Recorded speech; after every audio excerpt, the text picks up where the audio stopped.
Maktab dramalari 10 taligi part 2-qism. Birinchisi ko'plab insonni qalbidan joy egallagan drama. Bu dramaning nomi O'zganing qazosi.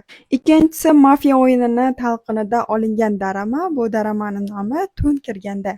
Uchinchi drama esa men buni dramani ko'rmaganman, lekin sinf haqidaligini bilaman xolos. Ya'ni bu dramaning nomi Sirli sinf. Keyingi drama esa ko'plab insonlarni drama olamiga olib kirgan drama. Bu dramaning nomi Vorislar. Ya'ni Kimtan. Xo'p, keyingi dramamiz ham bu drama ham menimcha ko'plab insonlarni drama olamiga olib kirgan. Bu dramaning nomi esa Asl go'zallik. 6-si esa meni sevimli dramalarim olamida birinchi o'rinda turadigan drama bu Penthouse. 7-chi dramamiz esa bu dramadan keyin To'g'risida yana ham yaxshi ko'rib qolganman. Bu dramaning nomi Yorqin tarvuz.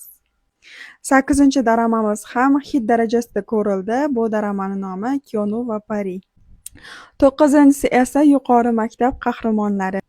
Va nihoyat 10-si va menga eng yoqqan drama bu Afsun tovushlar. Ya'ni bu dramada Ji Chanuk o'ynagani uchun просто tak mazza qilib ko'rganman. Oxiri просто qandaydir tushunarsiz tuganib qolgan, lekin mayli. Xo'p, aytib o'tilmagan qaysi maktab dramalari qolib ketdi? Kommentariyada fikringizni qoldiring. Va shu aytib o'tgan dramalarimdan qaysi birini ko'rgansiz, qaysi birini ko'rmagansiz?